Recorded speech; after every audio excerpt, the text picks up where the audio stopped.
Hi, I'm Callie McFadden, and this is my acoustic analysis of Mr. Hansen, a 57-year-old man with ALS.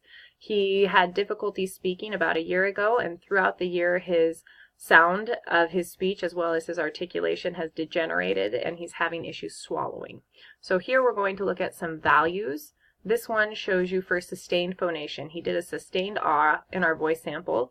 His fundamental frequency is at 128, which is within the 90 to 140 hertz, which is normal for men.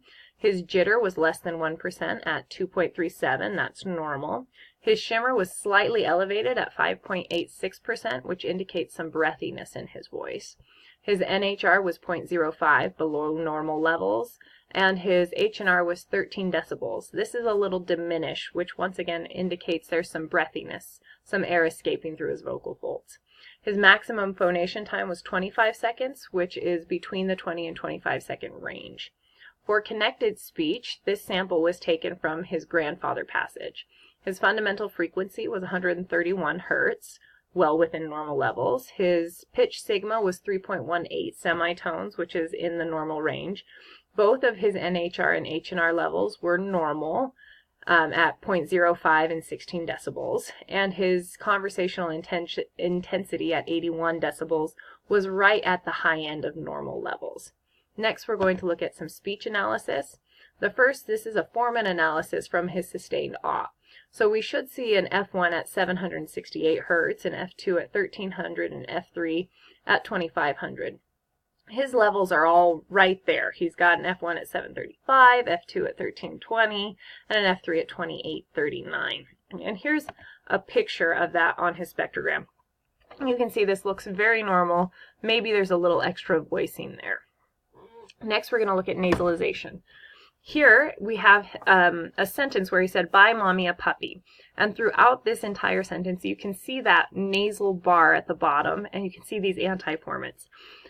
Those should really only be there for the nasal sound mommy, that but they're there throughout his speech, which is an indicator that air is escaping through the nasal cavity.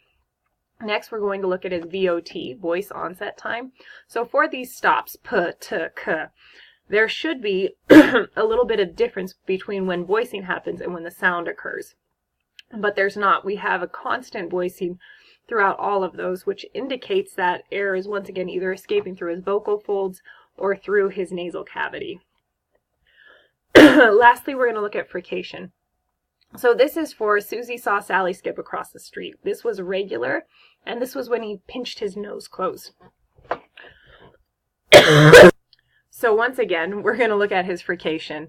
We have this sentence here, and it shows on this regular side that we have that nasal bar for those sounds, which are voiceless sounds and shouldn't have that. We also have this kind of formant-like energy throughout them.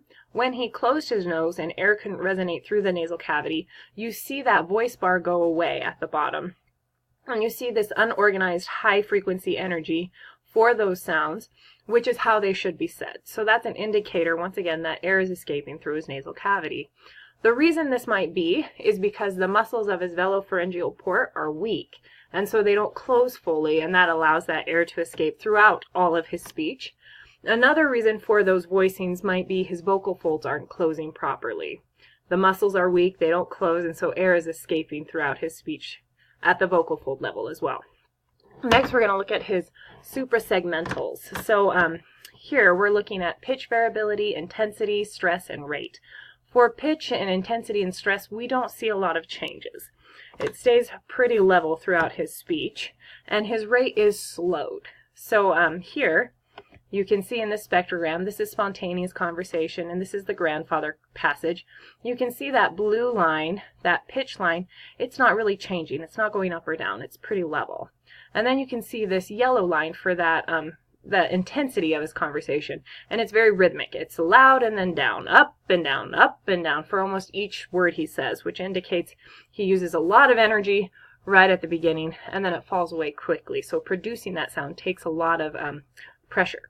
Next, we're going to talk about that stress. So We don't see really any elongations of sounds. We don't see any sounds with more intensity or a higher pitch. So that stress isn't really happening in those words. And lastly, rate. A normal adult speaks at 5 syllables per second. He has a slowed rate, and you can see all of the gaps he's taking, those breaks he's taking between sounds, which could indicate that it's difficult to move his articulator. So it takes a while to get the muscles where he needs to produce those sounds.